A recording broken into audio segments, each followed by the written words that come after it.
then headed off to do a station-by-station walkthrough. I smiled. I decided getting in plenty of both wouldn't be a bad way to spend the next couple of days. 2 days later, we were 4 minutes from exiting traverse space into the Generis system.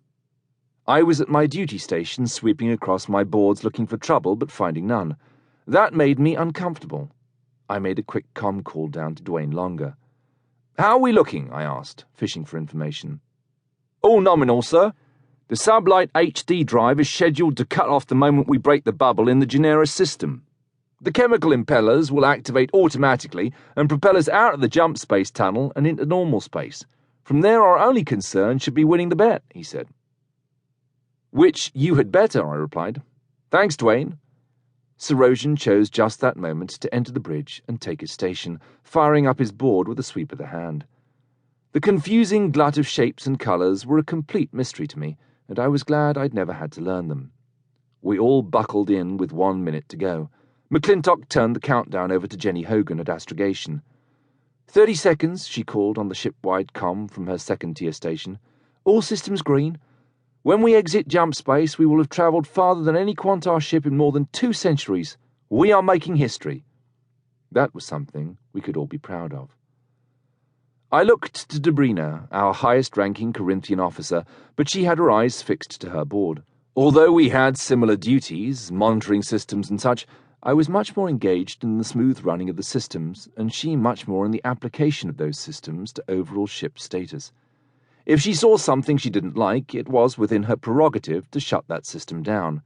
I didn't have that power, only the power to report problems and then to ride the lower ratings to get things running to her satisfaction. 10 seconds, counted down Jenny Hogan.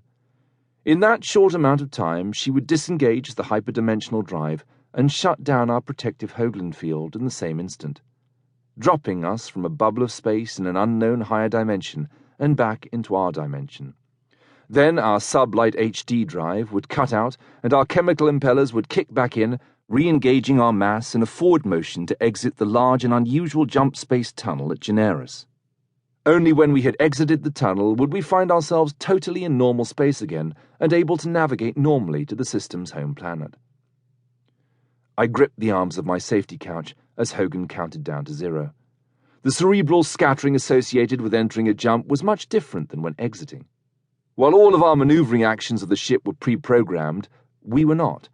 We still needed a few seconds to reassociate ourselves to our own dimension, but it wasn't as profound an effect for some reason as when we jumped out of our own dimension. I was quickly on my board demanding reports. Everything looked green except... "Lieutenant Longer," I said, "why is the Sublight HD drive not shut down?" I watched him scramble his hands across his board. "Unknown, sir," he responded.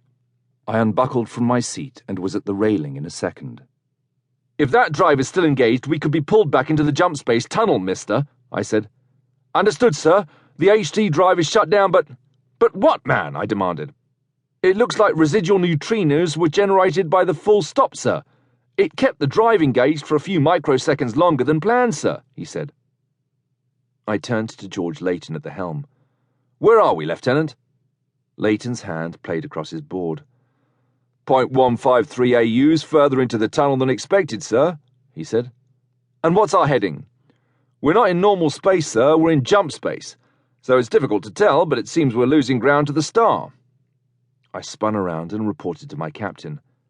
"Our position is not as expected, Captain. We're still in the jump space tunnel and appear to be drifting away from the exit, sir," I said.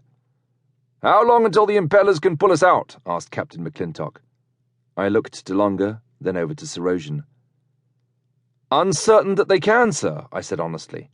"The chemical impellers are designed to work in normal space primarily, sir. We are significantly further inside the tunnel than anticipated. Excess neutrinos generated when the HD drive didn't shut down properly appear to have displaced us from our landing point, sir." Dobrina stood up from her station. "Are you saying that the gravimetric energy of the Generis star is pulling us deeper into the tunnel?" she said. "Yes, Exo," I replied. "The jump space tunnel magnifies the gravity pull of the star by a significant amount." McClintock looked to Sarosian. "Can we survive if we exit the tunnel inside the envelope of the star's corona?" he asked. "Very uncertain, Captain, even with the Hoagland field," said the historian.